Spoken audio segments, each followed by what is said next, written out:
સુરતના ડુમ્મસના લગ્નના વરઘોડામાં બવાલ થતા કોળી પટેલો અને ખલાસીઓ વચ્ચે પથ્થરમારો થયો હતો. ડુમ્મસમાં મોડી રાત્રે નીકળેલા વરઘોડામાં ગીત વગાડવા બાબતે થયેલા ઝઘડા બાદ ભારે પથ્થરમારો થયો હતો. ડુમ્મસના કરાસ ફળિયા અને નવા સાત ફળિયાના યુવકો સામસામે આવી જતા તંગદિલી સર્જાઈ હતી. લગ્નમાં વરઘોડાને લઈ થયેલા પથ્થરમારાની ઘટનામાં કેટલીક મહિલાઓ સહિત યુવકો ઇજાગ્રસ્ત થયા હતા. ખલાસી અને કોળી પટેલ યુવકો સામસામે આવી જતા મામલો મોડી રાત્રે તંગ બની ગયો હતો. આખરે પોલીસે પહોંચી જઈ મામલાને થાળે પાડ્યો હતો. રાયોટિંગનો બનાવ બન્યો હતો.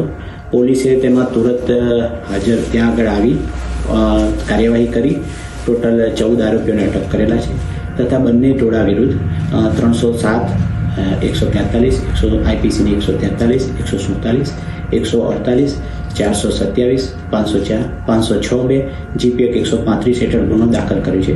બાકીના આરોપીઓને પકડવા માટેની તજવીજ ચાલુ રાખી છે તથા ઓલરેડી બંદોબસ્ત પૂરતી સંખ્યામાં 100 પોલીસનો બંદોબસ્ત ઓલરેડી લગાવી દેવામાં આવ્યો છે. જી ટોટલ જે છે ઈજા 4 વ્યક્તિઓને થયેલી છે. પથ્થરના કારણે ઈજા થયેલી છે.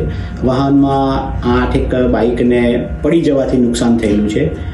એ સિવાય બીજું કોઈ જે મીડિયામાં છે દુકાનને કોઈ નુકસાન થયેલું નથી. પોલીસ ત્યાં આગળ હતી PCR-1 અને પાછળથી બીજો ફોર્સ આવી ગયો હતો. તરત કંટ્રોલમાં લઈ લેવામાં. 4 કારોમાં પણ તોડફોડ થઈ છે.